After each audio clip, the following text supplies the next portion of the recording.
Once upon a time, two friends joined forces to bring you the best in horror entertainment. Brian from the north, Tim from the south, each bringing their own unique perspective to the horror community.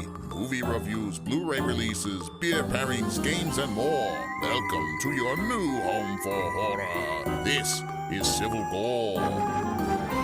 Hey there, everybody. Welcome to episode 220 of the Civil Gore podcast. I'm your host, Tim. And this is Brian. And we have a little bit of a different show today. We're kind of in lieu of our first chop. We're just going to do a little like promo kind of thing here. But then we're going to go into one of our famous roundtables that have becoming such a fan favorite episodes.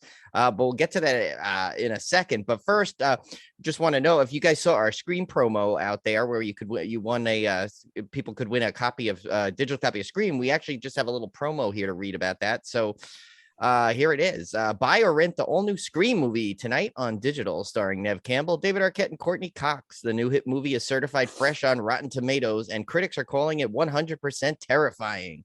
Buy on digital today and get killer bonus content, including deleted scenes, cast interviews, and much more. Available at participating retailers. Rated R from Paramount Pictures. So in case you didn't needed that little bit, if you didn't know who was in Scream, I don't know if that was you're the right audience anyway, but anyway, yeah. So check that out. It's pretty good. We actually are going to have a future roundtable on that one as well. But I say, let's get right into this, Tim. We have a roundtable tonight. We have some familiar faces here. First, I'll go in order of the way my screen is. So our man on the ground, Steve Cohn, known mostly as Cone. And if you play Friday the 13th, the video game, Cone is Jason. Then we got our good friend Ken is back. Of course, he was there. Ken likes the short episodes, the anti-Cody, so to speak. But he was, of course, here for the Halloween roundtable. And then it's Women in Horror Month, and that's just a coincidence, but we happen to have one of our favorite women in horror with us tonight, our good dear friend Emily Sweet. Hi, thanks for having me. And then, of course, Tim's here. So it is me.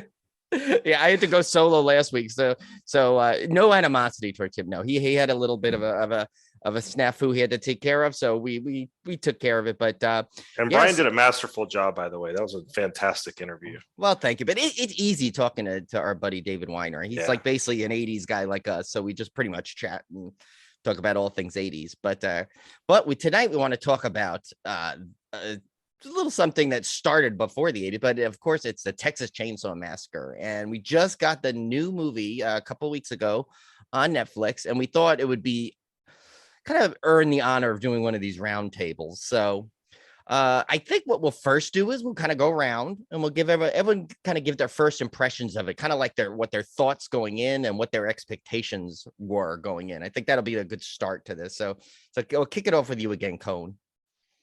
Sure. Good evening. My first he's so very formal. Yes, he's like good good formal. He's a good evening. Tonight's news: oil prices up again. Yeah. Enjoy. Have fun, Cone. My impressions. I went in thinking it was going to be very much in the vein of the original, where it would be grindhouse. There'd be few characters. You get really invested in them, and when they die, you really feel it. Not as bad as they do with the chainsaw going into them, but you really feel it. What about you, Ken? Well, I know we've chatted a little bit ahead of time about this one, so this is where the negative Nancy's coming in here. I agree with Steve. I went in with the same attitude, or the same expectation, I should say, of something that was trying to be a direct sequel to the original, which it was story-wise. But I got to tell you, it didn't feel anything like the original to me. I know that Tim is a little bit of an apologist here. He said something to the effect of, you'll never get there again, and that's probably realistic. But I was looking for somebody to try that, and I feel like these guys tried something different. And, it's a reboot, so maybe I should have been smarter and thought about that. It is for a different generation, but I was looking for a real continuation of the original movie, which this didn't feel like to me. It wasn't gritty enough. It wasn't dark enough. It wasn't bleak enough. It was violent. It had a lot of good kills that I could get behind. But all in all, for me, it was not quite what I was looking for. Ken's like, it's not bleak enough. I was like, was it happy? I don't know. It was more so on that. I mean, from an artistic perspective, the colors in this movie, the brightness, everything happens in the day. Everything's very bright outside, and it feels like Texas in the summer. I'm sure. It was not something that felt super bleak or super just, I don't know, dark and gritty to me like the original movies did. Emily, what about you? So all I had heard before I watched it was that it was terrible, that it was going to be awful, don't even bother. And so I kind of went into it with like but people are always so quick to judge.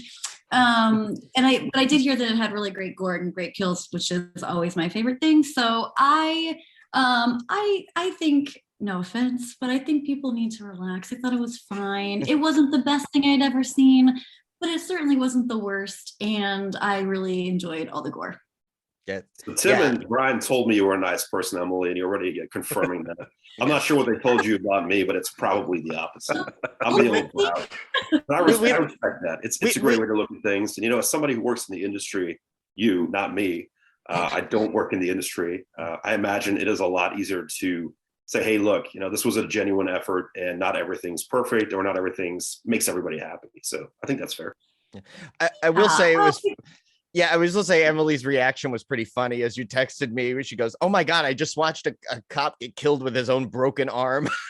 Which I thought, love that? Who doesn't love that? That's good. I know, and that's early on. So I figured that was awesome though. But sorry, Emily, I cut you off. You were going to say a rebuttal to Mean Ken. No, only kidding.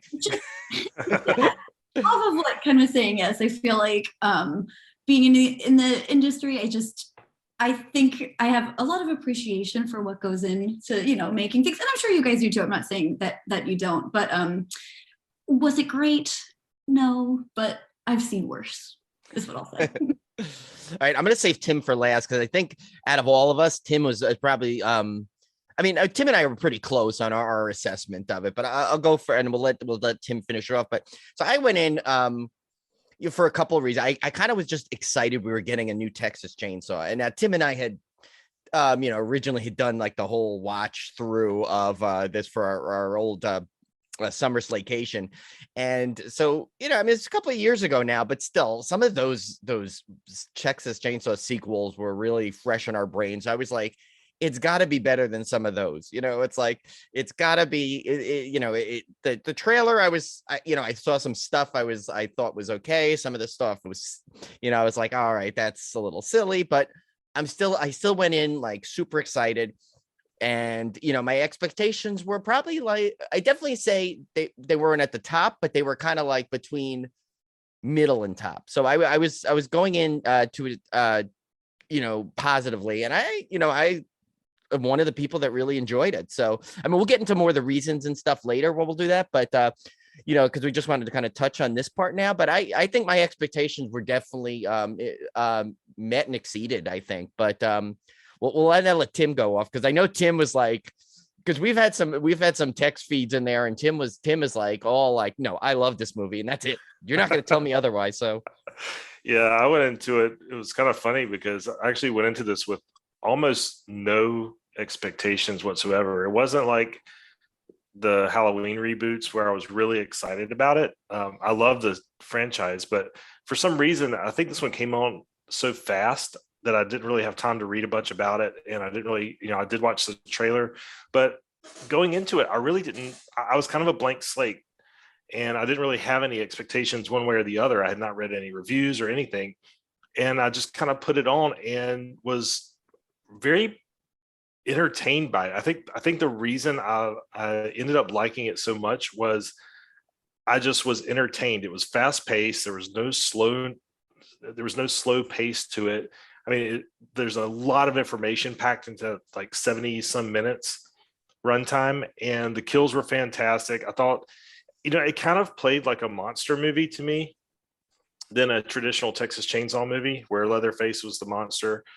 And there's something about that where I just had a good time with it. I wasn't really, I don't know. I guess I just didn't have the franchise in mind while I was watching it. I was just watching it as a pure monster movie. And that's the reason that I think I liked it so much. But we'll get into it a little bit later on the exact reasons why, because I rewatched it again today, specifically to look at some of the criticisms I had read online to see if those held up. Because anytime you see something for the first time, there's a good chance that you're just kind of taking it in and you're not really critically thinking about it. So when I went back and watched it again, I tried to see if my first impressions were just kind of I was just in a great mood that day, or if it was because I genuinely liked some of this stuff and those criticisms. You wanted to be out of the glow, as they may call or may it, not have been valid. Yeah, I think it's worth, going back and revisiting sometimes to make sure you're not being influenced, right or wrong. Even if you don't like the movie, going back and saying, okay, maybe I was just in a bad mood that day. Maybe I was tired, whatever. So, but we'll get into that. It'll be fun. Yeah. So what I want to do is, obviously we want to go through all the characters. That's what we like to do in the roundtable kind of thing. I mean, we'll go, I think I'll group it a little different. I'm going to keep the two returning characters for last. Of course, Sally Hardesty and Leatherface. We'll keep them to the end, but we'll go through the new characters first. I think I was going to originally do them one at a time, but I think we'll group it a little bit differently. So we'll do Melody and Lila. That was the two sisters. Melody was Sarah Yarkin and Lila was Elsie Fisher. So let's go around and we'll kind of think of what you saw of them. Because, whenever you bring a new characters into an existing franchise, they're always scrutinized because, you always like, and this is some of the things, not to get into that movie, but that's some of the things I've seen people comment about Scream is that, like, they wanted to see more of the original three than they did, new characters. But like any franchise, you got to evolve. So new characters are important. So this time we'll go the other way. So Emily, we'll start with you. What did you think of the two sister characters in this? I what's her name from 8th grade? The younger sister. Oh, Lila, Elsie Fisher. Yes. I think she's great. I thought she was great. I would have liked to have seen more of the sisters. I think the other characters didn't get much screen time. They're there for kills, I think. Mainly. I thought the older sister was, oh gosh, I have so much to say. It was fine. Because if I go to what I want to say, it's going to go off the topic of characters, and so I thought they were fine. I thought that they were kind of annoying, they served their purpose, I guess. But I did really like the little sister. I thought she did a great job. All right, Ken, what about you? I already hate going after Emily. This is tough. She's so nice. I swear. I see her laughing. We'll have to split you guys up. I'll put Cone next. We need Steve in the middle to kind of break that. But Emily, great information there that you came up with. I think you're absolutely right. I wanted to see more of those two. Absolutely. We strangely agree on this one. I thought we were going to be back and forth the whole time. But these two were not developed sufficiently for me. I think that was really a downside. I think they could have done better developing the characters a little bit more. The actresses, fine. I found Lila to be better as far as how I felt about the emotion she put into the role and how believable she was to me. But I thought they were both okay. I just think that the characters weren't written the way I wanted them to be. There was so much left on the table. It feels like, Tim said something about 84 minutes or whatever it was. It wasn't enough time. They could have stuck another 20 minutes onto this thing and fully developed a couple of these characters. And I might have cared a little bit more when things weren't going so well.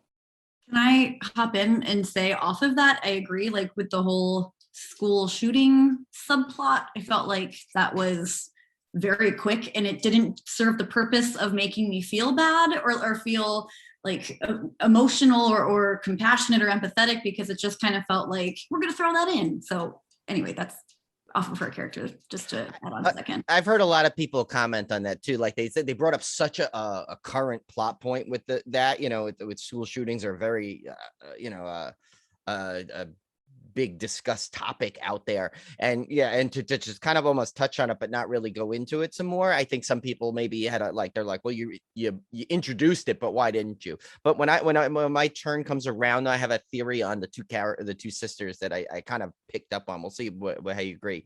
We'll go to Cone now, I think. See what he thinks. What do I think? No, it's again, it's a lot of what you've said is exactly it. There's a big shorthand where everything is just cryptic and vague, and it's like there was a shooting, it's her sister, she's looking out for her. So you get the dynamic of the siblings and how important they are to each other. But again, so much of the shooting itself is just alluded to in a brief, scene or two, and it's tough. But like you said, I mean, Elsa coming off of 8th grade where I loved it. I just felt she didn't have as much to do in this. And then same thing, but then the wig was awful, but that's just me. Speaking, Emily, right, you have to read. What's that movie you did where you like check out my wig? What was that one you did? Oh my gosh, it's not out yet. I know it's not out yet, but like that, well, it's called Desert Shadows, and I feel bad because I love the people who made it, but that wig was so bad. Emily dons a dark-haired wig that basically it basically takes its own scene, I think, but it's still it's pretty funny. Tim, I'm going to jump in just because I kind of want to feed a little bit off of Cone what he said about with the two sisters taking care of each other. So I noticed a parallel. I kind of picked up on it I watched it 3 times fully, once again today, but I kind of picked this up mostly the second time. There's an interesting parallel between the sisters where instead of Sally and Franklin, Sally was caring for Franklin, and he had the physical disability. This time it was Melody caring for Lila, who had kind of like a mental issue instead. So it was an interesting parallel. It's like both the older sister was still caring for the younger sibling with some sort of an issue, and I found that like a kind of a interesting parallel. I don't know if that was intentional. It's something maybe I just picked up on. And even and if you're funny, and I didn't catch this, but remember, of course, Tim and I used to joke about Franklin with his knife. He goes, "Where's my knife?" Kind of that whole little thing. If you think about it, Lila bought that little corkscrew knife thing and had that and gave it to her sister. So it's like there's another little kind of nod to with Franklin playing with the knife. This time the sister had the little corkscrew knife. So I don't know. I could be reading into it. I could be looking into it. It could be that like that Tim and I are so used to like reviewing every movie that we like I start to look at it with like such a different eye. But I don't know. I did love the I'm a big Sarah Yarkin fan. I mean, there's been a couple of things, but the things I've seen her in, I always liked her in. So I was, I definitely liked them both. I thought they did good performances. I definitely would have liked to see them more. I mean, the second half of the movie, right when you thought they were going to get their moment, not to spoil, we'll get into her later, but then Sally comes back into the picture and kind of is right when you think the sisters are going to get their big moment. But what do you think, Tim, about that? Well, I like both of the characters, obviously. And I think you almost have to, because they're the only ones given any real screen time. And I thought both the actresses did a fine job. This is the part where I'll pretty much agree with the panel. This movie had a notoriously troubled production. It had some disastrous test screenings when it was first made, and they went back and the director left and they ended up reshooting a ton of footage. So I feel like there was probably a lot more to it originally, and then they had to trim and edit and do a lot of really I feel like they kind of carved too much meat off of the bone, and to the movie's detriment. Nice choice of words, by the way, for this movie. Yeah. Thought you might like that. Yeah. So I mean, what was there I liked, but I 100% agree this movie would have benefited from being fleshed out to a full 90 minutes or even longer, to give these characters some time to breathe. You feel like just when you get to know them, they're on the run, and at that point they could have been substituted for anybody.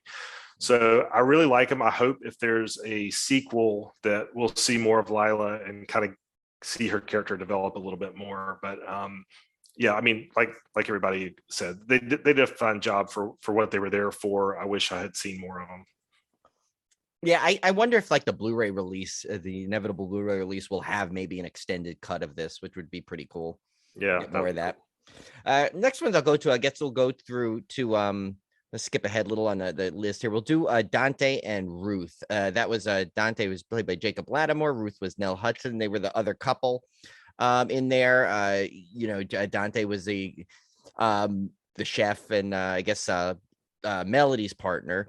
And so what did you guys think of them? I thought he kind of like, he started off as kind of a, I mean, I'll start with this one. He kind of started off to me as like a really cool dude, but then he kind of like realized that he was willing to sacrifice. You got a little bit you got enough of him that you realize, okay, you know what?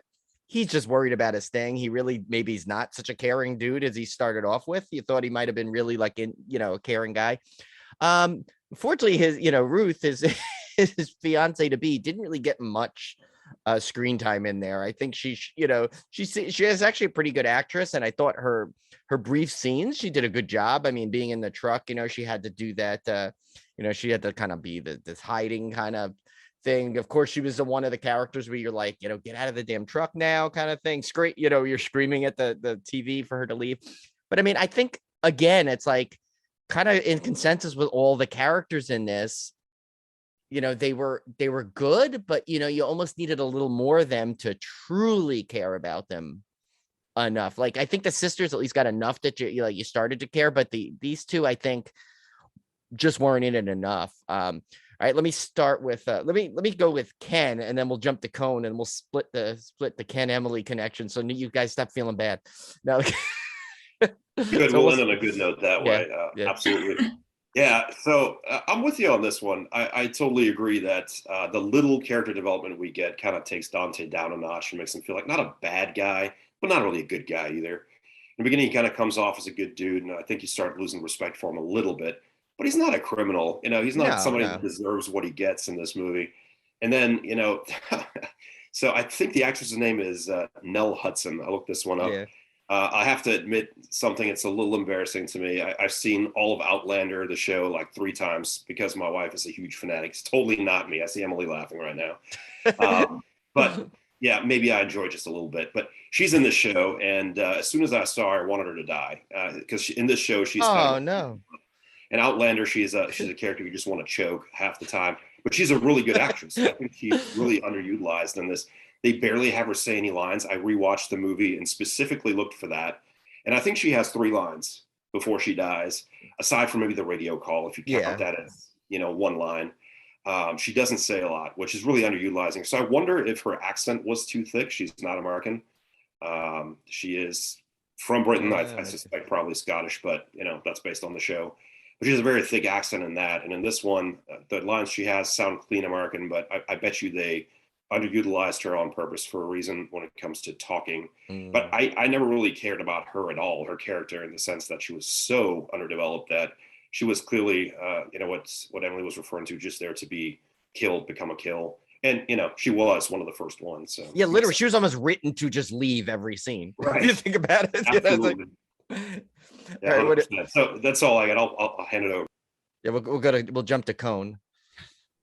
Sure. I thought Dante was an interesting character. It actually reminded me a lot of Benny from the musical Rent, where he wanted to do the cyber art studio and develop downtown. And honestly, how did I know you'd bring Rent into it somehow, Cone? Cone is a big Rent fan, actually. Everything is Rent. And he did take me for my birthday, which I happen to love Rent myself. And he actually, Cone took me for my birthday one year. So.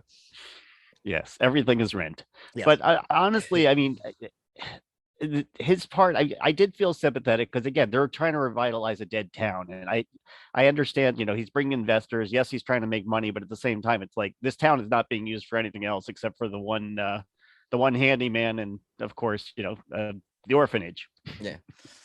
Yeah, we'll definitely get to that whole orphanage angle in a little bit. What do you think, Emily? So I thought they were fine. But Ken, that an actor is a fantastic actor if you hate them in the TV show. That means that literally they are phenomenal if they drudge up that much of an emotion like that you hate them. So I don't disagree. 100%. I own that, right? I wanted to choke her because she was so good. She plays an unlikable character. She's supposed to be just really annoying and grating, and she nails it. But I totally agree. I give her complete credit for that. It still made me want to see her die quickly just because I hated that other character so much. Sure. But it did help me recognize that I think she was totally underutilized because she has that capability. And this, she was just flat. She was nothing. Well, I think it's unfortunate also because they, again, like with the whole school shooting, they threw in like the whole Confederate flag thing, thinking that it was going to be part of a storyline. And then that was it. They just like cut it down and then no more. I have a lot of criticisms, but I did actually like the movie. Yeah. But it was, to wrap it back around to the sisters, I felt like even they did the little sister dirty because I thought her whole point was like, okay, I'm strong, I'm going to get over the school shooting. But then the sister came in at the end with Leatherface and like, she didn't even get to, so I feel like I was just kind of, And I guess that's not really their characters. I guess it's more of a storyline, but I just was a little let down. Like, okay, you're going to bring in all these things, but then you just don't really ever finish them. They're just kind of lingering. But I thought they were fine. I would have liked to see more of the girlfriend, but too bad, so sad. She died.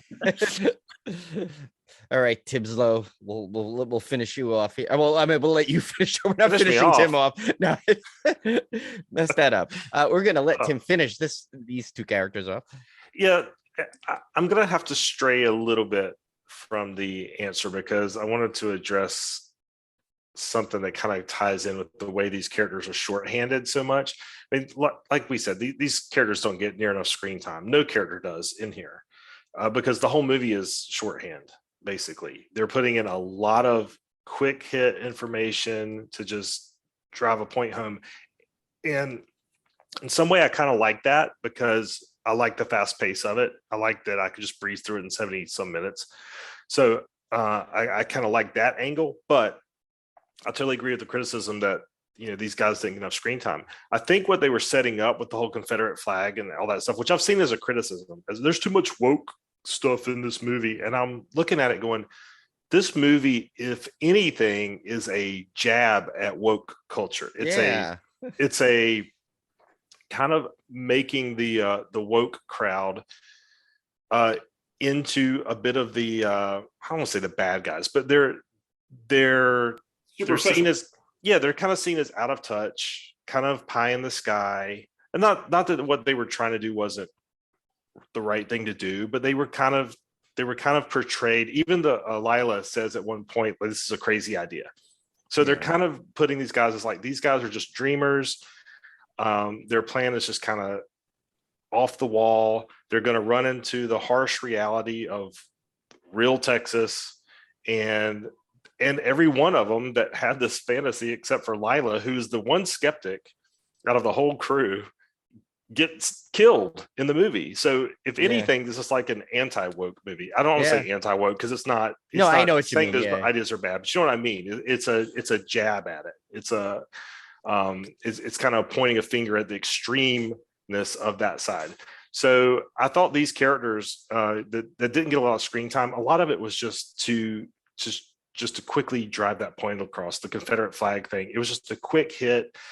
And I don't really understand why people got so bent out of shape about it, because it was so trivial in the scope of the whole movie. It was such a small point. It was really a script shorthand to set up who we should be rooting for, that I didn't find it that big of a deal.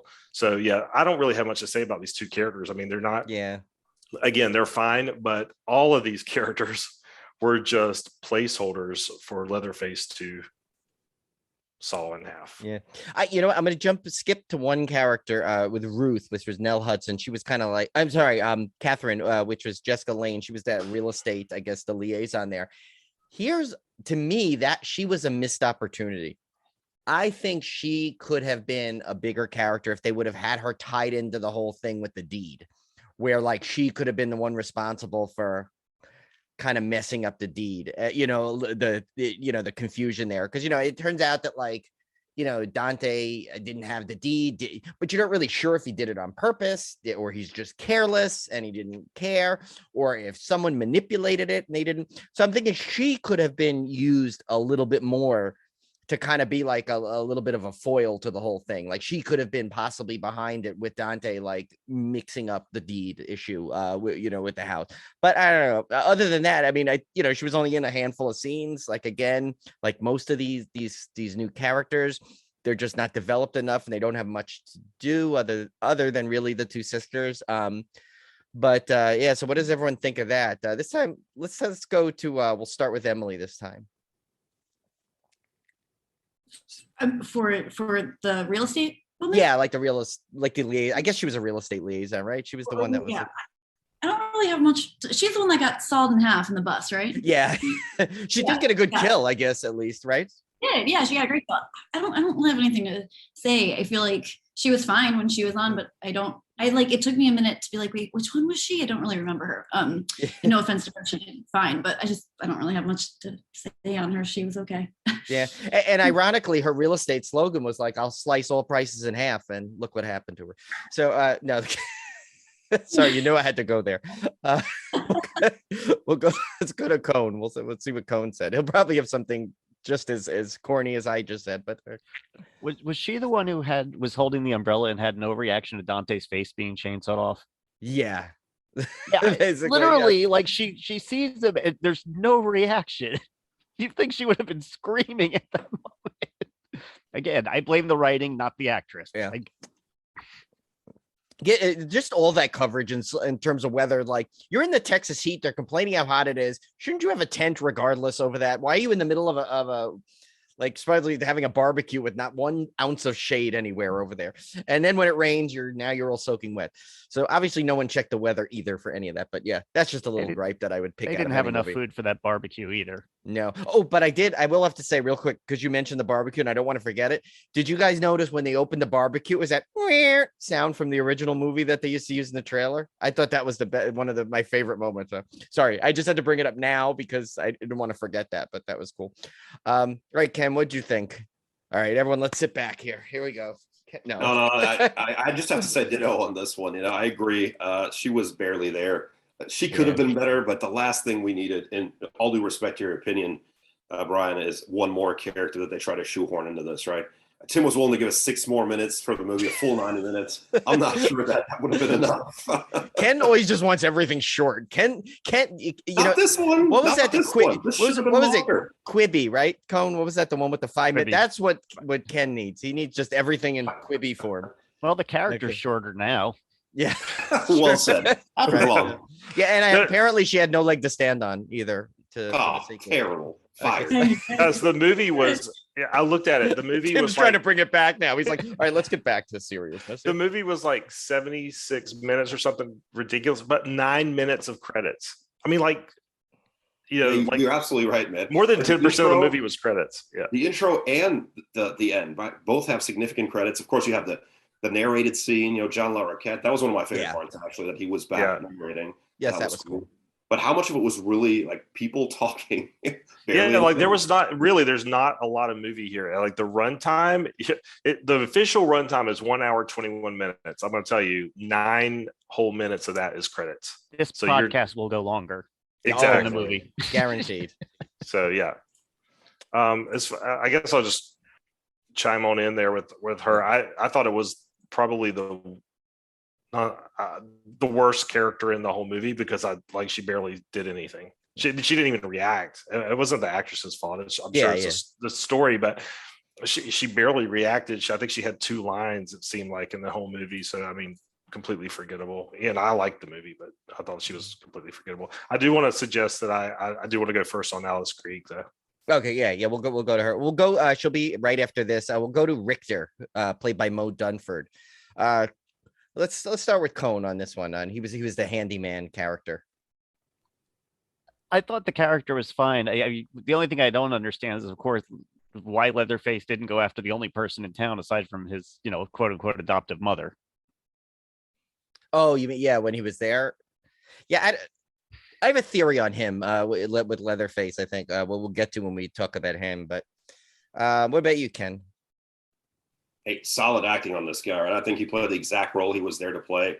No detail at all on who he was. I was like, okay, is this guy like ex-military or something? He'll bring some, Jean-Claude Van Damme moves to this movie, and it wasn't there. But again, like, is he just a local dude who likes to carry guns? Is he like, former cop, ex-military guy? Felt like there should have been more there, or not, and they should have just explained it. But again, 6 more minutes wouldn't have cut it. That's going to be like the theme of the night. That's 6 minutes. We're coming up with 500 ideas for that last 6 minutes. None of them are credits. What about you, Emily? I wish his name in the movie was Mo Dunford. That's his name in real life. I feel like his name. That is a cool name. What was his character's name?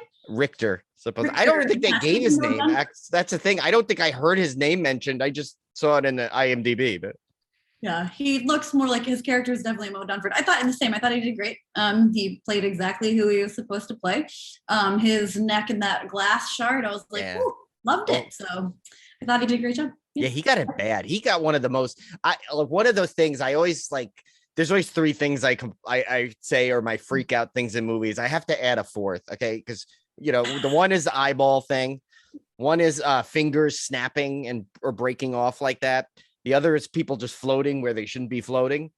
And now a fourth has to be when a leg goes the wrong way. That had me cringe, but I loved every second of it at the same time. So I thought he was good. And I think, Emily, we need to touch it. We'll circle back, even though they're trying to eliminate that term for 2022, I heard. But we need to circle back and write some Mo Dunford fan fiction because I think he deserves now. He needs to go as Mo Dunford, like fully from now on. But I actually like, he's one of the characters, kind of what you said before, where you're like, if they're so good, you start to hate him. He was the one guy in this movie where it's like my emotions were back and forth. I'm like, oh, what an asshole. And then I'm like, he's not such a bad guy. He's just kind of, they really started with him, giving him a thing, and he's just being a tough guy. Then he seems like there's a little bit of compassion in him. Then he's like, oh, wait, no, now he's a dick again. He stole their keys. But then he becomes a heroic guy, the attempted heroic guy again. So I thought he was actually like a really good, kind of parallel to the whole movie about it going up and down like that. So I really liked it. Ended up liking his character a lot. He was one of a character which I thought would really be like, when he first was introduced, I thought he'd be just that opening character that these movies have, like the guy in Friday the 13th that, that warns the campers, stop opening the camp, kind of like one of those guys, but he turned out to be a pretty big character in it. What did you think, Tim? I thought Mo Dunford was the best actor in the entire movie. and the reason why is because he's Irish. The dude's Irish, and he's playing a Texan redneck. Yes. Wow. Oh my God. And I never knew. This Mo Dunford is now going to take over this entire podcast. We need a segment on him. We got to look him up. Is he also in Outlander?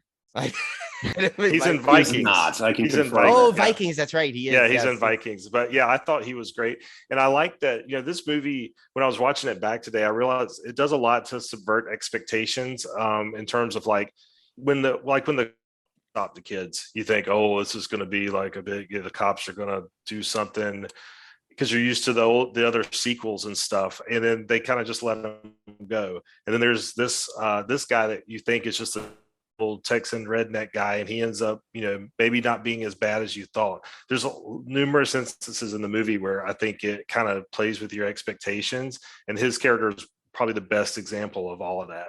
So I really, really liked his character. I thought he was one of the most, even though we don't have a lot of backstory and stuff, he's one of the more less two-dimensional characters in the movie, just because he does kind of have a little bit of a story arc in some ways. Yeah, for whatever story arc you can fit into a 76-minute movie. Yeah, that's what I'm saying. There's that time of the or movie. Whatever it is. Yeah. Yeah. So Tim, I agree with that. I think everyone had great consensus of him, and from now on, I think we need have a Where is Mo Dunford Now segment on Civil War. I don't know, but that's just now that Emily pointed it out. Now she's right. I love that name. He is should have been Mo Dunford. It's the best name, right? It's totally awesome. All right, Tim. Well, Tim requested it, so we'll let him do Mrs. I guess MC is what she's listed as. Is it Mrs. Mick or MC? I don't know, but of course, played by the amazing, wonderful Alice Krige, who will say before you go, Tim, I did get to meet her once at a convention, and she is as delightful as a person as you can imagine. She was so sweet. She posed with Seth and I took a picture with her. She was actually an absolute delightful woman. So that's great to hear. Yeah. So I absolutely love Alice Krige. She's always been one of my favorites, and she has the absolute best moment in this entire movie for me. Hands down, my favorite part of the entire movie is when she goes something like, "If I'd known you were coming, I'd have put my face on." And then she kind of stares at the camera. I love that. It was my favorite part of the entire movie. So for that alone, I thought she was incredible. So yeah. Okay, since Emily was enjoying and laughing that, we'll go to her next. So let's see if she can compose herself fast enough to give her opinion. I like to hear that Tim actually likes an older woman, unlike who is it that you can't stand? Who do you have nightmares over? Shelley Winters. Oh, Shelley Winters. That's right. This isn't Shelley Winters for you, Tim. I'm glad that you really enjoyed her. See, he's not an ageist or anything. He just literally is just Shelley Winters at any age. Frightens him. Yeah. Sorry to bring it back up, Tim. Yeah. I thought she was great. I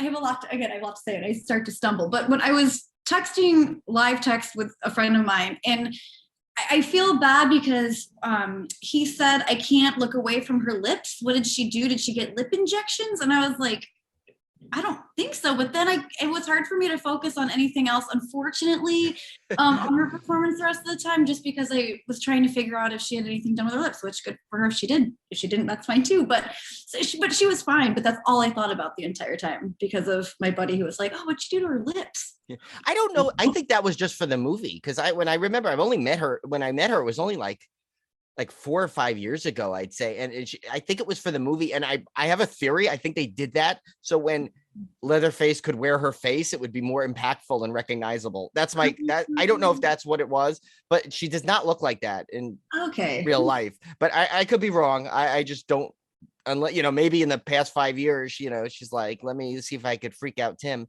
and get, but no, I don't. You just need to put her face on. Yeah, she had to put her face on. Yeah, no, I did. Which was also double meaning, putting face on. Absolutely. That was very clever. I love that. Yes, and I caught that right away. I'm like, okay, now I see who's the mask in this. But I thought she was great. I would watch her in anything. She could be in it for like this brief role, and she pretty much almost steals the movie for me because I've always liked her in everything I've seen her in. So I thought she did an amazing job for a small role, but very impactful role. And that's hard to do in a movie like this with that 76-minute runtime. Which I think we've totally got wrong. I think it's actually we were 82 minutes, 4.5 hours. We just fell asleep and missed it. 82-minute runtime. It's 1 hour without the credits. 1 hour. Yeah, 1 hour. Okay, so I absolutely loved her. So we'll go to you, Ken. Oh, you took me off guard. I thought Steve was going next. Yeah, no problem. I did that on purpose. I saw you dozing off, so I'm like, no. Well done, my friend. But you won't catch me on my heels here. Yeah. I thought she was tremendous from an acting perspective. Again, you feel like she's the real thing. She and Mo definitely knocked it out of the park for me. Those two were the most solid acting performances in there. Again, I liked the sisters, especially the younger sister, but those two, the redneck guy or Mo or whatever his name was in the movie, and this lady were just the most believable to me as far as the acting chops go. All right, Yacone, you're finishing us off here. Finish you off like Leatherface does. Yes. I thought this was a sympathetic role for her. Usually, I think of the Board Queen or Sleepwalker. Yeah. So to see her, literally offer to get somebody some sweet tea from the kitchen and, then of course vomit all over the floor 2 minutes later. Yeah. It might have been old sweet tea. I don't know where she's getting groceries from, but it might have been the sweet tea that made her vomit, really. But and she is a strikingly attractive woman, even like in her later years. When I saw her, she didn't look like she was her age at all. So yeah, so Emily, I really think that lip thing was for the movie. I don't think she got that done in real life. And that's also no judgment. I feel bad for saying that. Oh, no, I know what you meant. Yeah, no. Performance, but that's all that I could unfortunately focus on after that was, I don't know. Does she? I don't know. Who cares? Yeah. Or it was an allergic reaction to craft services. Yeah, that's too. or old sweet tea. We don't know. Yeah. Okay, now we're going to go back. We're going to finish these characters off with the big two here. The one, the two characters that everyone knows. I don't know which, Tim, what do you think we should do first? Sally or Leatherface first? I think we should just have everybody just talk about both of them. Both of them, yeah. Okay, I was thinking that too because they're kind of synonymous there, and they're the big heavy hitters. So, who wants to start off on this one? Okay, Emily's ready. Because I have such strong feelings about this. I really enjoyed Leatherface. I thought he was great because I always go back to, I think it was Leatherface 3D when they tried to make him sympathetic or whatever. And I just cannot, like, any Leatherface is incredible after that. I thought he did fine. I liked his kills. I thought he was great. I was so pissed off about Sally's character. I thought her acting was fine, but Brian, I think I texted you all in caps. Like, yeah, what a waste of a legacy character. I was so mad. Yeah, I could prove it. I still have it somewhere. Just thought, like, why bring her back? So people, because they're bringing all the legacy characters back now in movies. Like, is that just like to try to? I felt cheated. I felt duped. I didn't like it. I thought I was very mad about that. She was there for 50 years and she never decided to go out. She didn't know he was there. And then all of a sudden she decided to go after him. And then she had the chance to kill him and she didn't. I just thought, way to make her like a weak character, even though she tried to be so strong. Like Nev Campbell, that's this like badass bitch. Like that's a strong character. I felt like they just, what a waste. I don't know. I'm still mad about it. I'm mad about her character and what they did to her because God, they could have really done something cool with that. And I'm mad. Anyway, that's how I feel. I like the passion there. That was good. All right, and now I'm gonna take an experiment here. Let's go right to Ken now after this. Oh, this is hilarious because on my phone here, my notes for this says, let me find this one. Sally equals Laurie, badass white-haired bitch.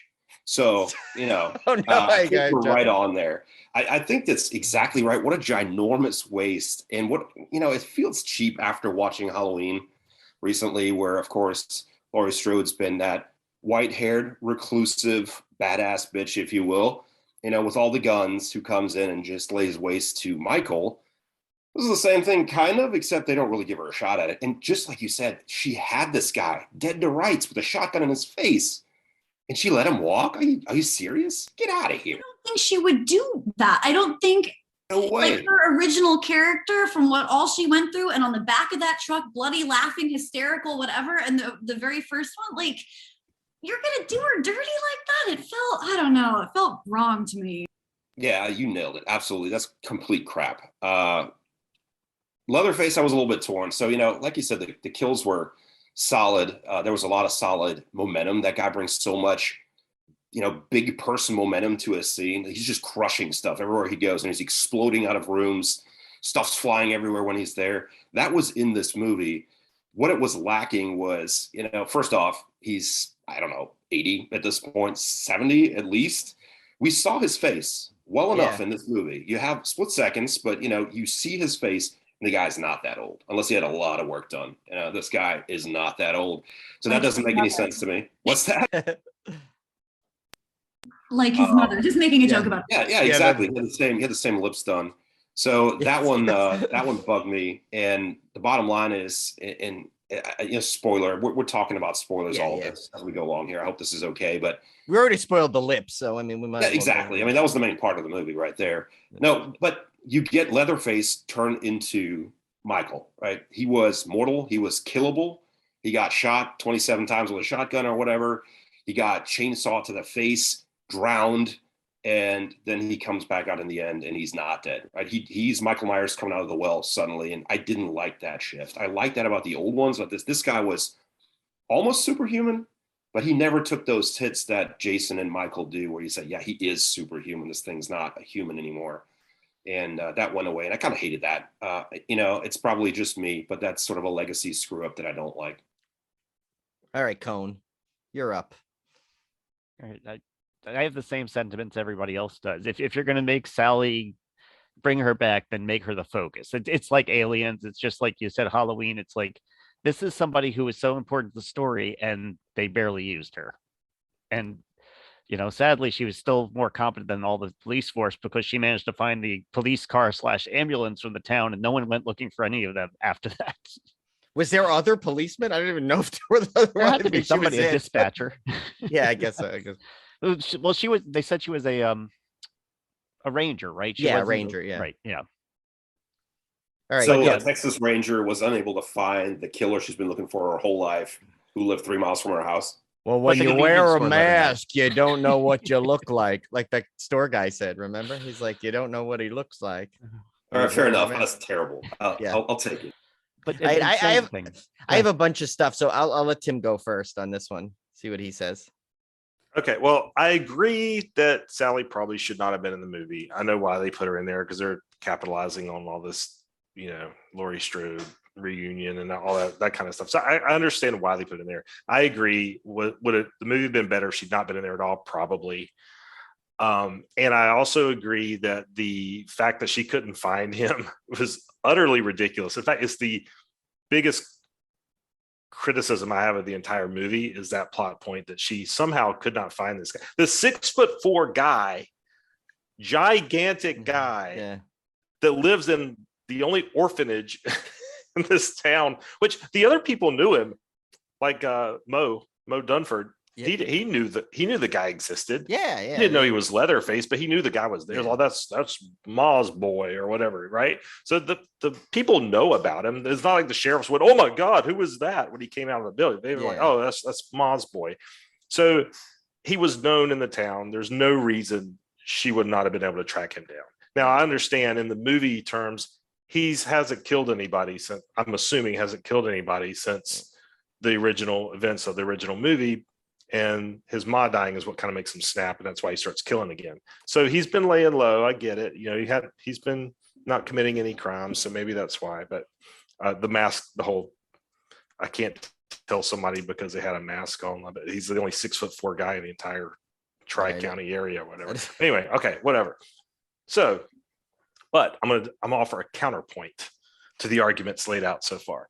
So, if they're gonna put her in there, I feel like making her into a Laurie Strode that faces off against Leatherface and defeats him or whatever would have almost been so copycat to be laughable. I mean, it's already been criticized that she looks like Laurie Strode, right? So it's already that they've already been accused of copycatting. That would have been just push it a little bit too far. Instead, again, what I said before, the movie subverts expectations, and it did it again with her. You think she's going to come in, she's going to kill Leatherface, or she's going to at least mess him up or stop him. And what happens? What would happen in real life? 70-year-old woman got killed by a 6'4" guy wielding a chainsaw. That would have happened in real life. She never stood a chance against this guy. And so it would have happened if she just would have shot him when she had the chance. Exactly. I totally agree. That is such crap, Tim. This is an excuse, my friend. God bless. I love it. Wait till you guys hear my point of view. Go way back. But this is such garbage. She had a shotgun in his face. They gave her that opportunity. They gave her that opportunity in the movie, and they let him walk away. Oh, wait till you guys hear what I have to say. They should have done it right.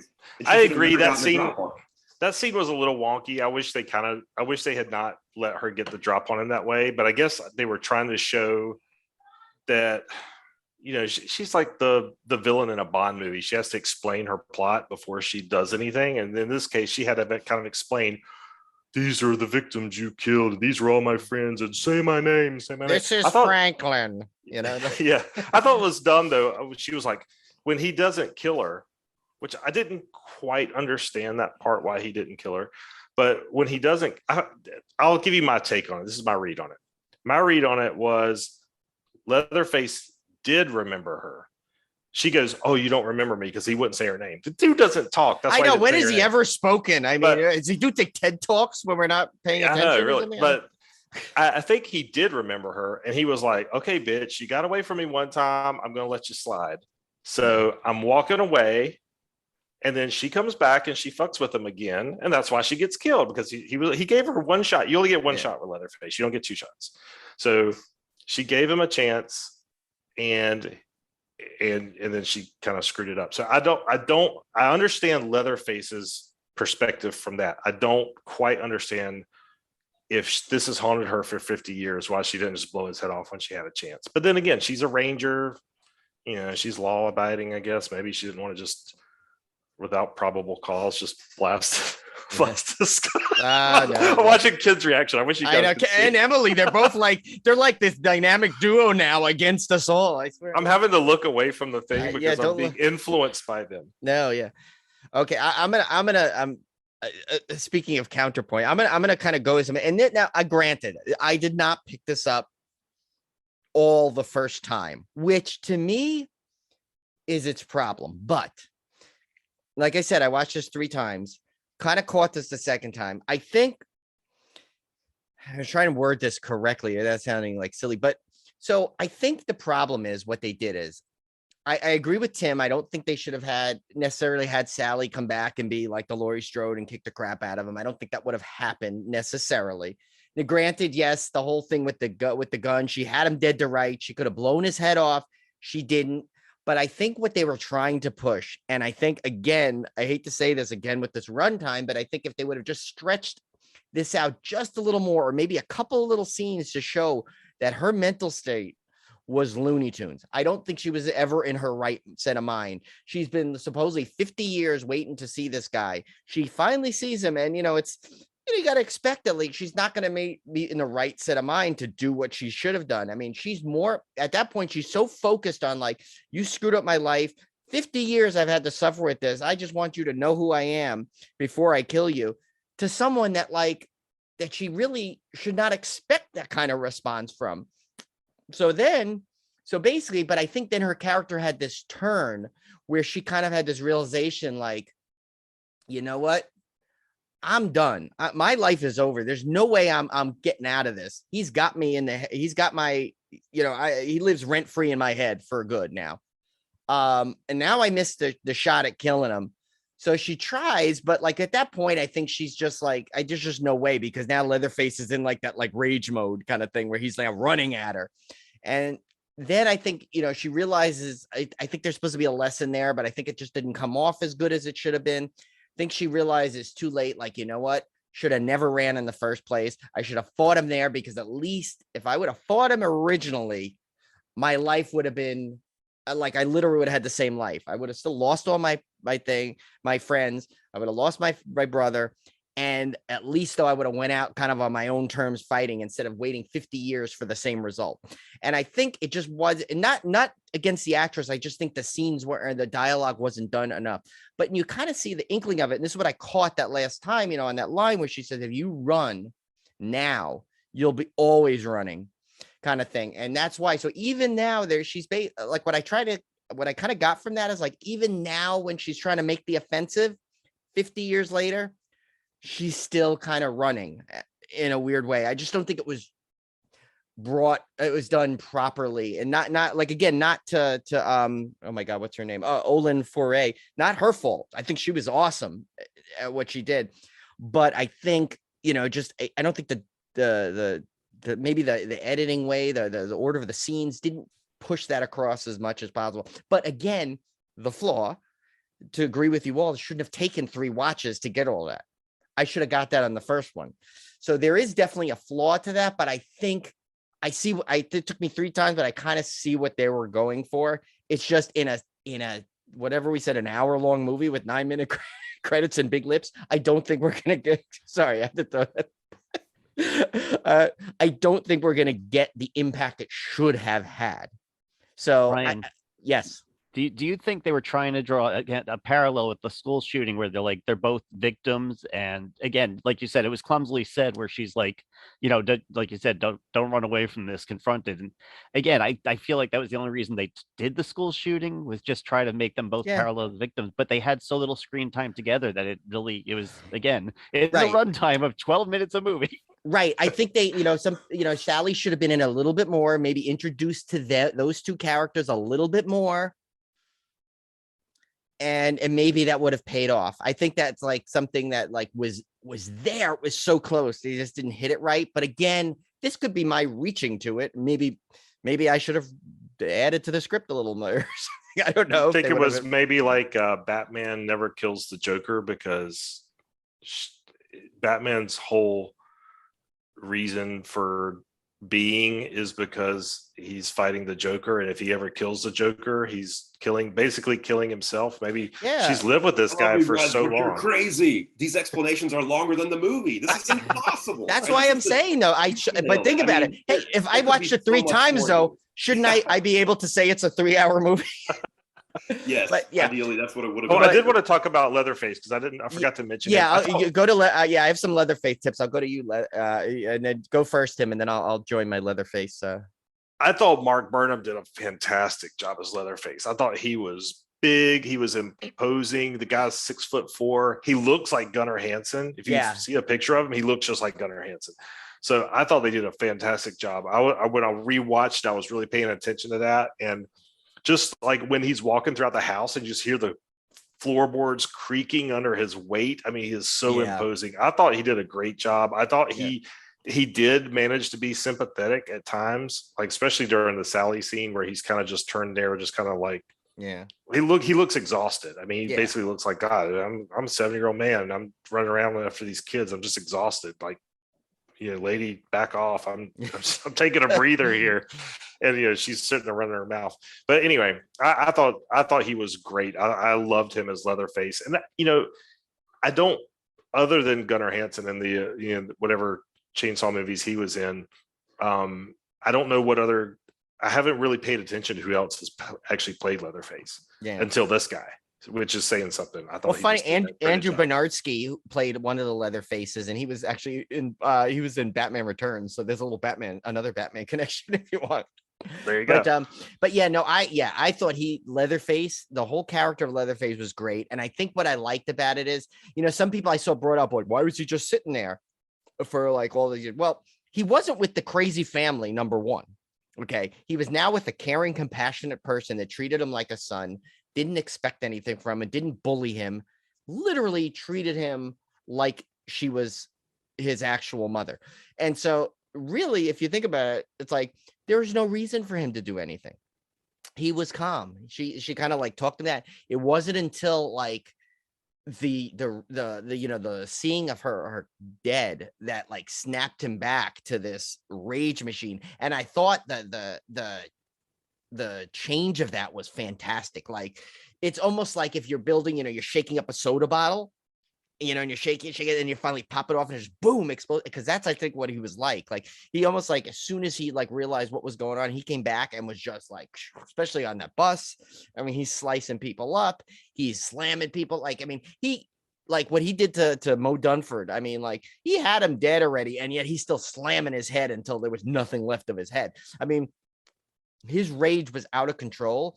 And that's what I like. And it actually, Tim, the scene you mentioned even makes it more impactful when you think about it. When then he's like, okay, I got everybody, those two sisters, I don't know where they are right now, but I need a break. And then and then Sally comes in, and he's just like, he has that exasperation look, like, now I got to mess with you. I already did you. I already had you once already, and you got away. I can't deal with you again, kind of thing. So yeah, I thought the Leatherface character was probably overall the best representation of what you'd expect there. Now, Ken, I know he's 70 plus years old. I get it. Oh, there's more here. I need to get back to, I need the rebuttal for this when you're done. No, you guys, you'll definitely get your rebuttal. I know. But Michael Myers was 70 years old. Nobody ever bitched about him being old. Hey, Cone, my stepdad, Jerry. That's all over. Let's not talk about that today. Yeah, no, but he wears a mask on his face and he chops up people. No, my stepdad, he's like 70 plus years old, and you would think the guy's like 40. He's like, looks younger than me. He's not out killing people. No, he's not. But guy does a lot of gardening. But he could if he wanted to. He could, right, Brian? Yeah, he could. Yes, he absolutely could have. But like, that's another thing too. Who wants to see, like you said, Ken, you see his face, he doesn't look old, but like, you have to suspend your disbelief, because who wants to see Leatherface like looking old, and like, that's not Leatherface. And so I get it, but that's part of my overall thing of just like, I think people, and again, no offense to you, when I say relax, I don't mean it like as rudely as that sounds, but I think people just, somebody needs to tell me that once in a while. It's okay. We tell you that all the time. You don't like it when we say it. No. Suspend your disbelief. Yeah. No, yeah, I agree. Like Emily, you and I have had that conversation so many times when we kind of talk about movies too. We're like, why can't people just go and enjoy a movie? I know. Granted, I basically, when we guys were watching it, we told like Ken and Cone, we're like, by the way, we're gonna have a round table, so pay attention, kind of thing. But yeah, some of the and I'm not faulting anyone with criticism. Everyone has the right to criticize a movie, because you're watching it, you should be able to have your viewpoint. But yeah, I agree. Like, yeah, and I nitpicked this. I had problems with it, but at the same time, I enjoyed the hell out of it. So, but all right, Ken. Oh, sorry. No, go Emily, and then we'll let Ken do his rebuttal, because I see him like about to go take a chainsaw and such slicing the Zoom screen. But I just think though, especially with sequels or remakes or reimaginings or whatever, people are just very, very quick, and understandably so, like, especially if they love an original or they love or whatever, they never think it could be as good as the first one. And I understand that, but I also just think like, that's one of my pet peeves, is that people are very, very quick to judge a remake or a sequel or whatever. And so I don't know. I feel like this definitely fell to that. Yeah. And Ken, before we go to you, and Emily, you of all people have great experience with that, because you were in a remake of a very beloved horror movie that some people had issues with. We happened to be on the camp that we loved it. I thought it was great, for the record. Thank you. Yes, and that was not even that was before we became as good of friends as we are. Remember, we had just I think when that came out, we had only known you for about a month or two at that point. So there was definitely not a bias there. But I thought it was great because I liked the reimagining. I think they had to change it a little bit. I mean, especially because the original was not that long ago in reality. So yeah, so you know of all people, like what it's like to kind of be in a movie that has a big how much following. people hated ours. I disagree. I loved it, and I think everyone in here, like, we all loved it. I think, right? Everyone loved it with that one. I remember even. Thanks, guys. That's not what I meant. I didn't mean. No. I know. The Castle Freak thing, but thanks. Trust me, Ken, if he didn't like it, he'd flat out. He'd tell Freak? you right I'm to his sorry. I didn't realize that was the movie. I'm sorry. Oh, I'm just kidding. He knows. Hey, so I want to take this before Brian keeps on going here. All right, I'll stop. But no, absolutely. It's your show, man. No, it's not. It's our show today.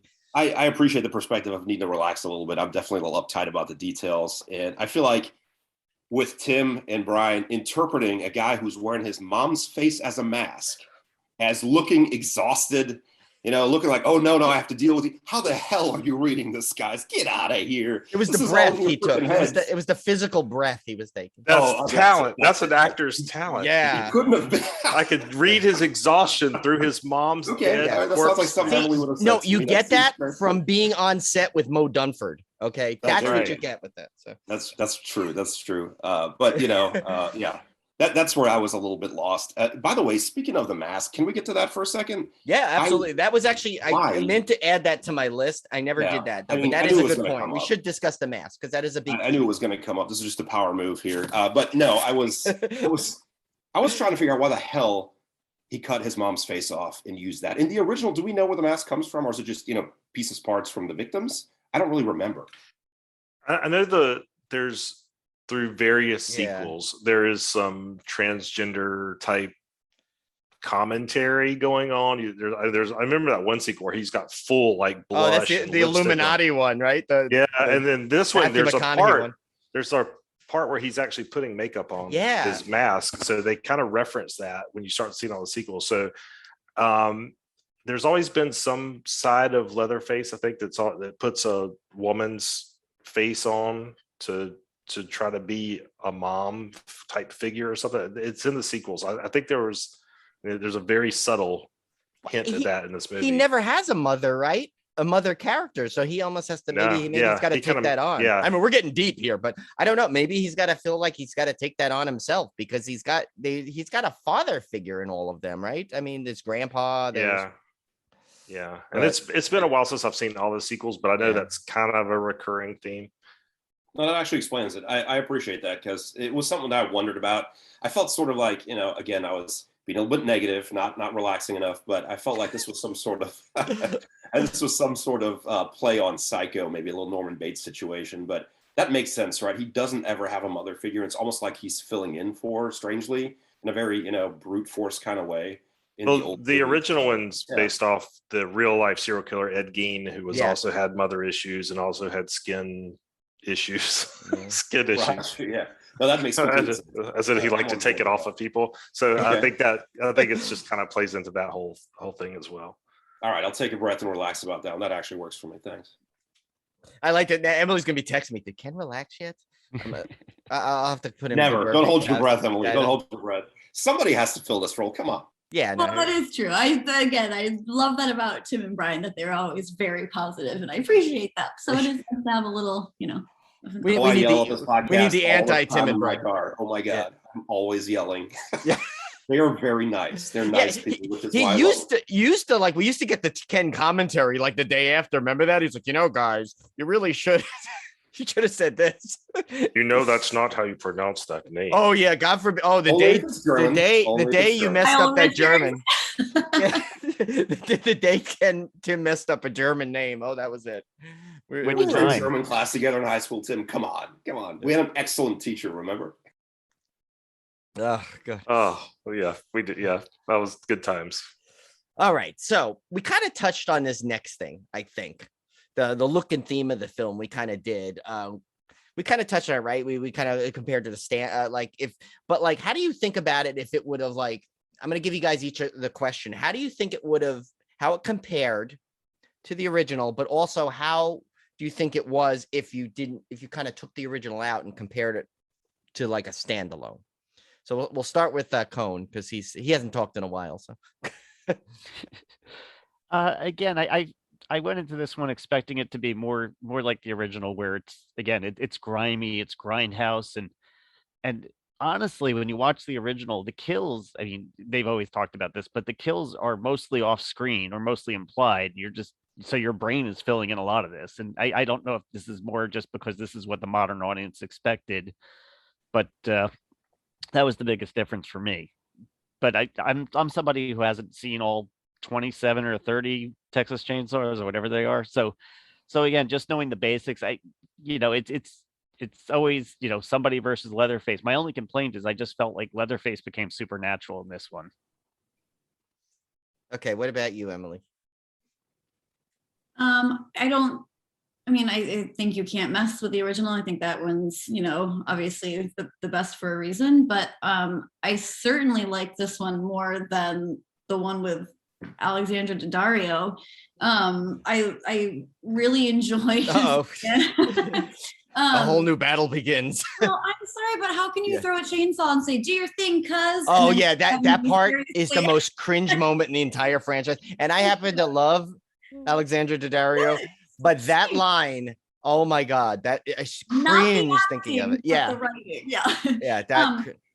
So back to this one again. I liked it. I thought it was enjoyable. I thought it had beautiful gore, great kills. And someone said to me, I was debating this with a friend who hated this movie, and they said that you can't just get away with good gore anymore because that's why people are putting out movies like this Texas Chainsaw Massacre or like bad horror, because people think they can just get away. Their point was something along the lines of like, horror is just going to get worse and worse if all we rely on is gore and not the story, which I can understand. But if the movie's going to be bad, well, then there better be good gore.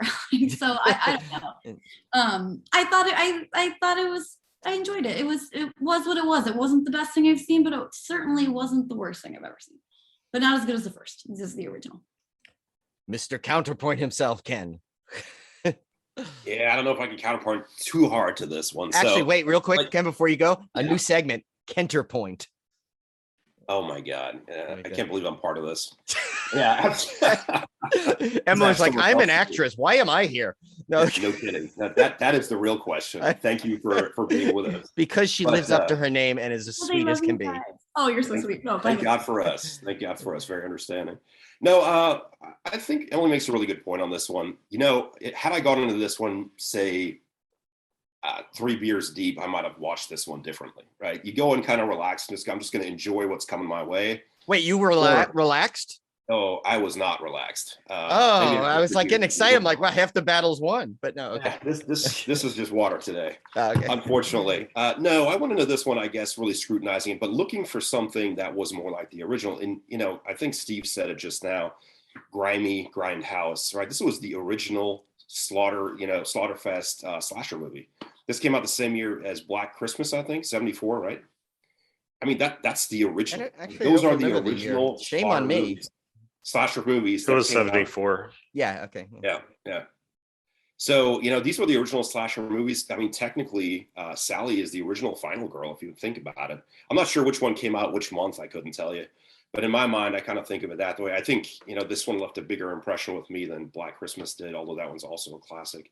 So, I don't know. I was looking for something that was just a little more respectful of that feeling that you get from the first one if it wants to be a direct sequel. Had they not said direct sequel, I don't think you had to call this a direct sequel at all. You could have said it's not a direct sequel. Let all that other crap stand, including throwing the chainsaw, because I agree, that's terrible. I like her as an actress. Maybe I'm a little bit colored by that, but the movie was pretty bad, right?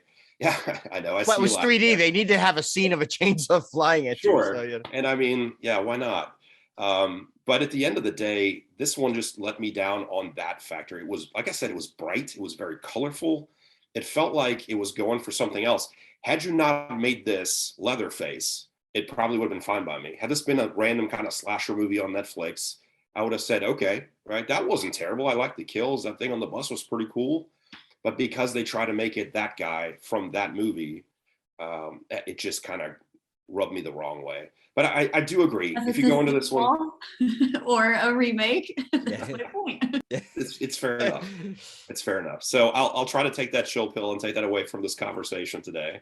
You might have made me a better movie watcher, Emily. Thank you. Look at that. In the future there. But this one, you know, I was too obsessed with getting the same feel when it comes to atmosphere, and I didn't get that from this. So I think that was the big letdown. Right? You can complain about these kills. Some of those were way better than what we've seen recently. And so it was probably my second favorite movie in the series, believe it or not. Because I think, unfortunately, that's not a very high bar. Those others are pretty terrible. You know, the second one is very different. The one with Renee Zellweger and Matthew McConaughey. Oh, that's the one with the Illuminati. All right, if you know what I mean. Weird. All right. Because it's, you know, it goes different though. It's very psychedelic, hallucinogenic. It has a different feel. It's almost like a parody. Because I think Tobe Hooper said before that he hates franchises, and I think he was making fun of his own franchise already with the second movie. And after that, it just gets terrible. I think we all agree that it gets pretty crazy after that. So this one is still my second favorite. It just missed the feel that I wanted out of it. So that's, you know, once I relax, probably my real criticism. All right, we'll go to Tim. I see Tim itching to chime in here. Yeah, as far as the setting, I mean, I never expected it to equal up to the first one. The first one was 1974. It was on a shoestring budget. I mean, nothing's gonna come close to that. And if you tried to fake it to make it come off as inauthentic, so I never expected that out of this one.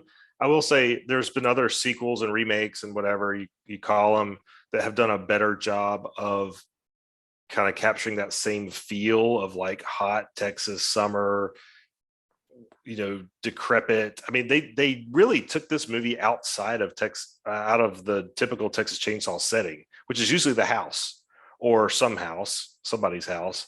It took it out of the country too. Yeah, out of the country, out of the deer antlers on the wall and the bones chicken bones everywhere. They kind of went away from that, which I thought was unexpected. It didn't bother me. I found it a little bit refreshing to see Leatherface in kind of a different environment, so I didn't really mind it. But I do agree. If you're takes Manhattan, anybody? Yeah, I know that'll be next. But you know, I do agree. If you were expecting that original feel, that is quite a bit of a kind of a sharp adjustment there to suddenly pick up Leatherface and put him in kind of a city, not a big city, but a little, you know, a city street kind of environment where he's not surrounded by those rural trappings that you're used to. So, you know, again, I liked it, but only because it was a little bit different. And that's the same reason a lot of people are not going to like it. And I totally get that. Yeah, I agree with a lot of Tim said. That's the thing. I didn't expect it to be as much as I like the grid of it. I think they did their best to make Leatherface kind of match with that a little bit, where you know, a lot of his kills were violent and even though they were mostly off screen in the other one and quicker. I think, you know, I don't think that would have worked with a little bit more of a modern setting. You know, it is 50 years later, so I think if they would have made it like Grindhouse looking, and it's 50 years later, I think there would have been a weird, you know, for the astute viewer, I think it would have been okay. But I think for the average viewer, they might have had an issue with it. But overall, I thought, you know, I kind of expected what I got.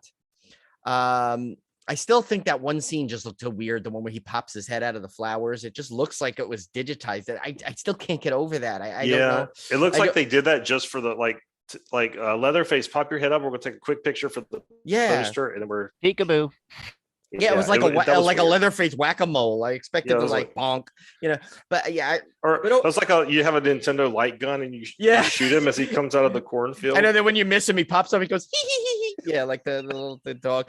Yeah. Overall, I mean, I kind of think I got that in that way what I expected. I expected the kills to be elevated, the violence to be elevated.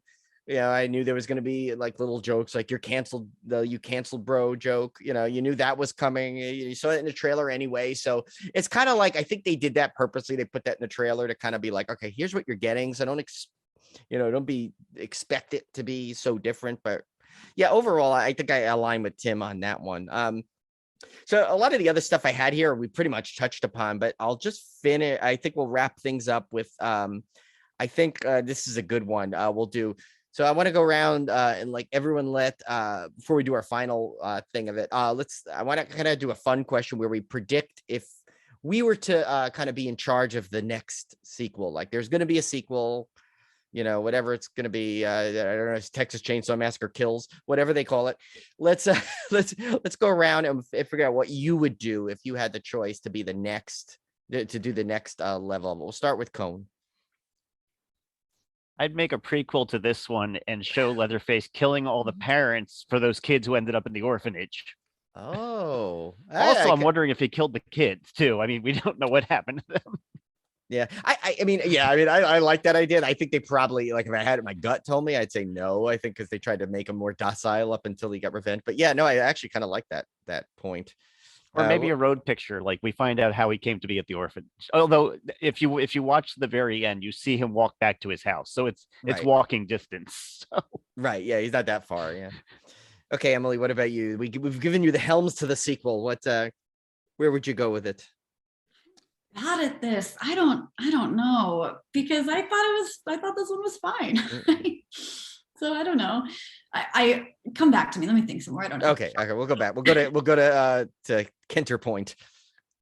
Yeah, I take it back to the house, literally, right? He's back at the house. Take advantage of that, and I will take it back to where it started. So, you said something earlier that just sort of, it's a Netflix movie, so I got to remember that, and maybe I should have walked into it thinking about that. They're appealing to the mainstream, and correct me if I'm wrong here. The original was very successful. I got it, but that was never a mainstream movie. I mean, that is something that most people who don't watch horror would never touch with a 10-foot pole, because it's a rough movie to watch. Even the old one, especially because it's so gritty.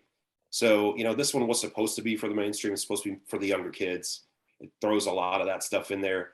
I think next time, what they screwed up was they let, what was her name again? Lori? No, not Lori. Sally. Oh, Sally.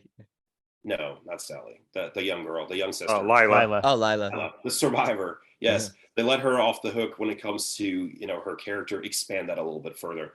Emily said, hey, she never really closed her character arc when it comes to, she was the one being protected. She never got to the point where she protected herself. Get her there. All right. Get her to come back, avenge her sister, close that loop, right? And get some sort of closure, I guess. And if she dies in the end at the final moment, of course, we wouldn't be surprised, but get that sort of character arc in there, and that should be the focus. Probably in the house, but maybe not. Who knows? I can't see him coming to find her. He's not Jason. He's not going to go for a walk. He's not going to learn how to drive a car like Michael. Or he could just use that auto driving car. That's true. Yeah, he just needs to get in there.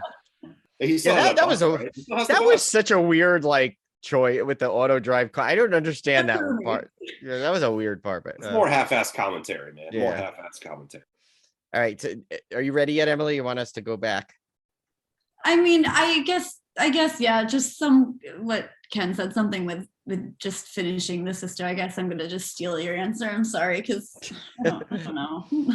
Look, they started off as nemesises, and now they're good friends. I love it. That's what Civil War does. We bring everybody together. Much more relaxed. Yeah, see, she got you to relax. Everything's that's all good. But all right, Tim, what about you?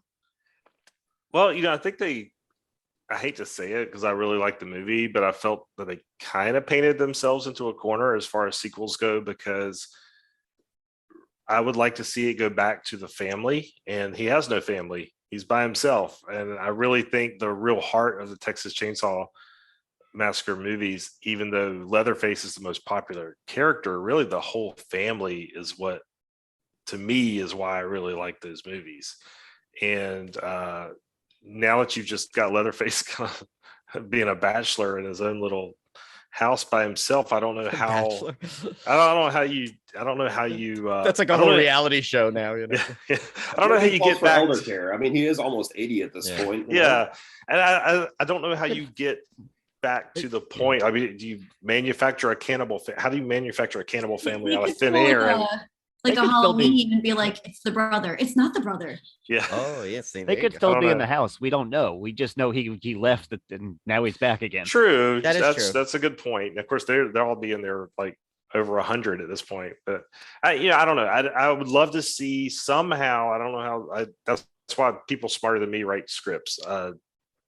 Come up with some way to get Leatherface back into a family environment where you could kind of go back to that original. I will say one thing I forgot to point out before is when we were talking about the setting is I think one reason they kind of went in a different direction is a lot of the more recent sequels and remakes have tried to go back to that whole feel of I'm not saying that they succeeded, but they've tried to go back over and over to try to capture that feel, and it's never quite worked. And I wonder if that's why they just kind of went in a different direction for this one. So even though I'm saying I want a sequel that feels like more like the original with the family and the grindhouse and everything, I don't know how I really don't have an explanation as to how you get there, but that's what I would want to do. I do think they're going to bring Lila back as a final girl. I think that was telegraphed. Yeah. I'd love to see her develop a little bit more further, but then again, it goes back to the point. I don't know how you get her. Why the hell would she come back? I know she, to avenge her sister. Okay, I get it, but I mean, in real life, would you go anywhere near that? I mean, you'd be sitting in the SWAT team or something and say, "Hey, dude, this guy killed everybody. This is." I guess she knows where he lives, but she kind of has a general idea of the place where he is. So, I would keep my distance and let the authorities take care of it in real life. But I don't know. So. Yeah, that's not a great answer because I know what I'd like to do, but I have no clue how to get there. So so here's my thing. I'll finish this one off. So mine is called Amityville Chainsaw Massacre. What he does is he heads down to Long Island and no. Perfect. No, you knew I was going there. No, I would have said, see, if they didn't have that tease scene at the end, what I would have done is I would have started the sequel 3 seconds after the next one, and she grabs control of that thing, spins the car around, goes after him, and that's the movie. Starts it, she fights it, loses, she's out. That's the and then they hit a house or something anyway. It's fine. Yeah, or you could just have her.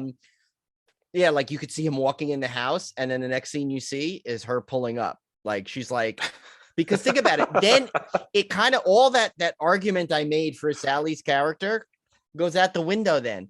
If she didn't get that at least one redeeming quality of passing that lesson off of don't run away or you're going to be haunted for the rest of your life to Lila, at least then she can kind of like, you're like, all right, so she's meaningful. Now, not again, this is the argument that people have with Star Wars all the time. That's like, why do you need 3 movies to explain, why do you need the one movie to redeem the other one? I mean, but for me, it's like, I'm like, you know what? This was a short movie. We don't know if there was an intended like trilogy or sequel or whatever they had intended, but that's what I would like to say. I'd almost like to see her just at least learn that lesson, that one lesson. So it's like Sally's death doesn't look as shallow. Now, granted, again, shouldn't take a second movie to redeem that, but then maybe that'll help. So that's what I would do. I like that, Brian, because let's say she finds where he lives, she goes back, not realizing that there's still a family living there. Oh, there you go. See, Tim and I getting together on. So now she goes back in thinking she's going to kick his ass, and all of a sudden now she's got 6 other to contend with. Oh, I like it. I like it. It makes sense, right? All the cannibal meals kept them younger than they should have been. There we go. Yeah. We got this. Well, the ones from the original movie I wouldn't expect, but even in some of the sequels, they had like various offshoots of the family that were still cannibalistic, and they kind of lived in the same area that were taking part. So you could easily come up with some reason. Wrong turn at this point. We just run them all together. No, I'm serious. There's I remember there's some sequels where they have other. Yeah, there's like family other members. People. Yeah, they're like kind of, plus the name of the family changes. It's Sawyer. It's something else. Yeah, so Sawyer. Come on, Yeah. We won't go there. Should be the Dunfords. We know that. Okay. So we'll go to Like a Batman villain. Yeah. Final thing is, and then we'll wrap it up, is we're going to give out of 5 stars. Everyone give their rating. So Cone, you start off. I'll go 3 out of 5. I mean, again, it does what it was supposed to. It's disposable entertainment. I mean, that's the thing at the end of the day. I enjoyed it for what it was, but I think it could have been better. Ken. Okay, so this was going to be a 1 star, but Emily, you saved it. I'm going to make this 2.5. So look at I have to admit that I probably enjoyed it more than I realized talking to you guys, even after having watched it twice and still being kind of bitchy about it. I'm hung up on the low standards we have for ourselves these days. And Tim, this is a little bit pointing the finger at you, my friend. When we say we're never going to get back to that, that was great in '74. We'll never get back to that. Screw that, man. We need to try harder. I think we need to try harder to get back to some of that classic stuff and do it well again, and not settle for what Emily was saying. Emily's friend was saying about, they just throw a bunch of gore at us and then they call it horror. For a movie like this, sometimes that's fine, right? If you're going to go in and you're going to expect that, I think relax, enjoy, and it's good to go. This one, because it said, hey, this is Texas Chainsaw Massacre, I wanted more out of it, but I'm willing to just enjoy it. However, I take the 2.5 stars for all the crazy loose ends that were out there, right? Emily pointed at this one, you pointed at this one, and I think all of us really mentioned something at some point where it's like the school shooting, underexplored, the rebel flag, underexplored. By the way, were all these investors who were like 18, were they like crypto millionaires? What's going on with that? I think that was intentional. I think. Oh man, it's Ethereum and Bitcoin knock right on there, them, yeah. on the town. So I needed more. I needed at least 6 more minutes, as we discussed, to really close this one out. We lost 6 minutes on DVD, only I'll on Blu-ray. Take off a half star. I think I've changed everything. For all the loose ends. All right, I think Emily. that's being kind. Oh, sorry. Okay. All right, you're up, Emily. Out of 5 stars. I'm gonna say 3.5 to 3.8 because of all the gore. And just because I don't know, I thought it was fine. And I just really enjoyed the kills. I enjoyed the gore. If they used, that I hate CGI, and if they used CGI, it wasn't distracting. And I appreciated that. And I liked the young actor, and I liked Leatherface. All right, Tim. I give it a solid 3.5 stars, and that is because I recognize the flaws in it, but I just had a great time watching this. I laughed when the guy's bone snapped and he got stabbed in the neck, and I laughed. And when the guy's head kept getting smashed by Leatherface, I laughed. And when girls got her head cut off at the end, I laughed. I thought the kills were hysterical. I thought they were awesome, and I love seeing Leatherface just being totally brutal. To me, it was a monster movie type experience where I'm just sitting back, turning my brain off and being entertained. So that's why it gets 3.5 for me. Doesn't quite get that 4 mark because of the 12-minute runtime. And if it had 6 more minutes, it's it only probably those got credits. 4 stars. Tim was at 4 and it lost because of the credits. Yeah, 6 more minutes, stars, but alas. So I was gonna say originally I had this at 3.5, but I got a 0.5 bump from Dunford. So I'm actually gonna be as bold and give it a 4 star, because like I said, all the things that I think more so the I'm giving it credit for some attempts that it just might not have got there, but some of the gore was great and I had a great time watching it every time. And that's what I have to start basing these movies on now. And it's harder for me because since we've done this podcast to sometimes forget that I just want to enjoy a movie. So I always make sure that is the focus. Like, here's the thing. I'm like, I've loved the original, and now we're in 2022 and we've been through so much the last couple of years. And now we get another Texas Chainsaw Massacre movie that I really enjoyed. It's like, so that to me, that's really what got the extra bump to 4, I think. And it's just, it's like, I've seen, the last couple of years, I think, have been some amazing horror stuff coming out. And, it's like, I'm enjoying all of it coming out. I mean, there's some that, there's one that I just don't know. Tim and I still can't figure out why we didn't like and everyone else liked. But other than that, I mean, pretty much we're getting a ton of good horror, I think. So. All right. So I guess we'll wrap this up. Thank you guys, everyone coming on. Of course, Cone, Ken, Emily, of course. You guys are just awesome for coming on. And I mean, it's bad enough you got to hear me like on the podcast for ramble on, but now you guys witnessed it in person. And you could see Tim's reaction to like, oh my God, he never shuts up. But you know, New York thing. What can I say? But yeah, no, but thank you guys so much for coming on. I had a ball. I hope you guys had fun coming on and chatting. My question is, when are we doing it again? What's next? Scream? Yeah, that's what we wanted to do. Yeah, we wanted to do a Scream roundtable. Now, Emily actually has a really good career, so it's hard that we hopefully we can get you back for that. Unlike the rest of us, you actually have stuff to do. Good for you.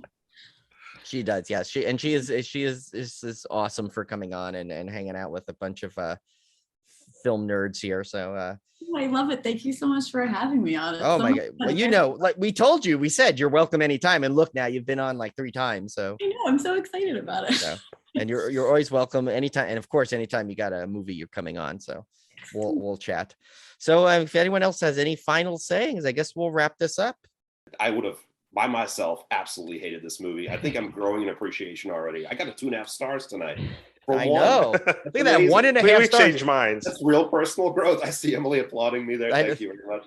I feel like if this was animated, we'd see Ken's like a star in his heart, like the Grinch, just go like from 1 to 2.5. I think it's just a Dunford effect. It adds a star automatically. Oh, there's a movie we need to write. The Dunford effect. Yeah. Should we end with our favorite our best chainsaw impression?